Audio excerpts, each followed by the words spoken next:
Vitamin D मेरे लिए बहुत प्रॉब्लमेटिक है, उसका डेफिशिएंसी होना क्या मेरे लिए हार्मफुल है।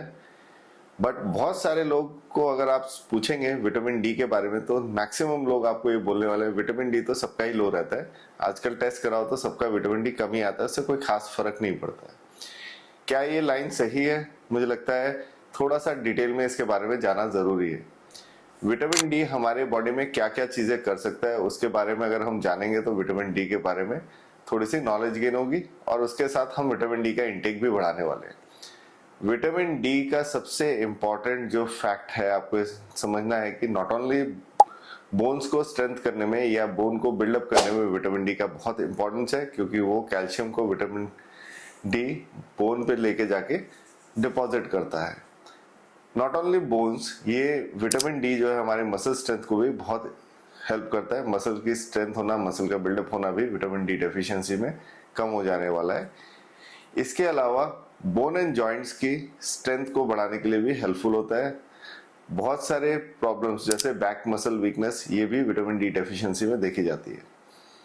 विटामिन डी इम्यूनिटी को बढ़ाता है, ये तो हमने देख ही लिया है कोविड के ड्यूरेशन में, it has helped us lot. इसके अलावा विटामिन डी हमारे मूड को भी एलिवेट करके रखता है, मतलब कि मूड एलिवेटर की तरह काम करता है। अगर विटामिन डी डेफिशिएंसी रहेगी तो बहुत लेथार्जी वीकनेस फील होने वाली है। तो दोस्तों, विटामिन डी के कौन से ऐसे सिम्टम्स हैं जो हमारे पास पेशेंट्स रेगुलर लेके आते हैं? आपको जान के हैरानी होगी, bone pain is one of the last thing which patient complains. Patient सबसे ज्यादा कंप्लेन जो हमारे पास करते हैं मल्टीपल जॉइंट पेन, मतलब कि मुझे सारे जॉइंट्स में पेन हो रहा है, स्टिफनेस फीलिंग हो रही है, बट जॉइंट्स में कोई स्वेलिंग या किसी आर्थराइटिस का साइन एंड सिम्टम्स नहीं है। ये सबसे कॉमनली मिलने वाली चीज है। सेकंड है लेथार्जी वीकनेस, मतलब कि दिन शुरू हुआ तो उनकी कंडीशन काफी अच्छी थी, सारे काम कर पा रहे थे, जैसे जैसे दिन ढलता जा रहा है वीकनेस लेथार्जी फील हो रही है।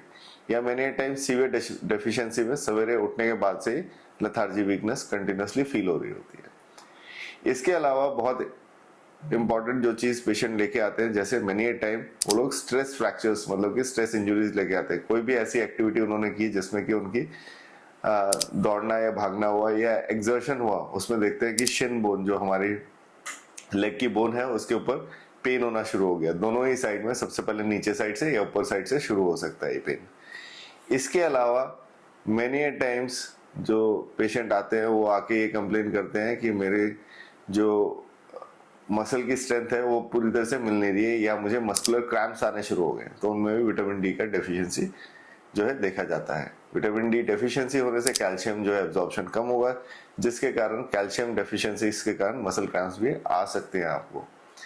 एंड लास्टली जो है पेशेंट आके कहता है कि मेरे को हर एक बोन में दबाने से दर्द होता है। सो अंडरस्टैंडिंग ये सारी चीजें जो हैं सिर्फ और सिर्फ विटामिन डी के लेवल को बढ़ा देने से कंप्लीटली क्योर हो सकती है। विटामिन डी के लेवल को बढ़ाने के लिए क्या चीजें हमें करने की जरूरत है? जैसे हमें अर्ली मॉर्निंग सनलाइट, जब हमारी सूरज की किरणें तिरछी होती है उस समय हमें सनलाइट लेने की जरूरत है बॉडी एक्सपोजर के साथ। मेनी टाइम हम लोग ऐसी जगह पे रह रहे हैं जहाँ पे कि सनलाइट एक्सपोजर पॉसिबल नहीं है, जैसे बड़ी सिटीज में, एज वेल एज ऐसी जगह पे जहाँ पे कि सनलाइट एक्सपोजर मॉर्निंग के टाइम पे होता नहीं है, जैसे कि दिल्ली गुड़गांव के एरिया में पॉल्यूशन के कारण भी बहुत समय सनलाइट एक्सपोजर नहीं होता है। तो इसके कारण हम लोग ये एडवाइस करते हैं कि विटामिन डी का सप्लीमेंट जो है आप रेगुलरली ले सकते हैं। आपको डर है कि मेरा विटामिन डी लेवल बहुत ज्यादा तो नहीं चला जाएगा मैं सप्लीमेंट लूंगा तो आप इसको रूटीनली चेक कर सकते हैं। कोई बहुत महंगा मतलब रिपोर्ट नहीं है ये। इस टेस्ट को आप कहीं भी किसी भी लैब से करके देख सकते हैं। 30 to 100 इज नॉर्मल रेंज, जिसमें से आप हमेशा ट्राई करना है इसको 50, 60, 70, 80 हाई साइड में रहने की। जितना हाई विटामिन डी रहेगा उतना ज्यादा हो सकता है कि आपकी बोन स्ट्रांग बनी रहे, जॉइंट पेन्स कम आएंगे, कार्टिलेज डिसऑर्डर्स कम होंगे, लेथार्जी वीकनेस कम फील होगी, मस्कुलर क्रैम्प्स भी कम आने वाले हैं। तो ये सारी चीजें अगर आपको भी परेशान कर रही है तो मुझे लगता है विटामिन डी के बारे में आपको जानना जरूरी है।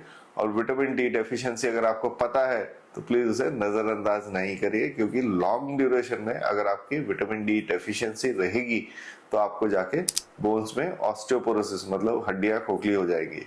ऑस्टियोपोरोसिस से अगर आप बचना चाहते हैं तो सबसे पहला चीज है विटामिन डी को हाई रखें और रेगुलर इनटेक विटामिन डी का लेते रहें। विटामिन डी से रिलेटेड अगर आपका फिर भी कोई सवाल है तो definitely ask me, I will try to answer them.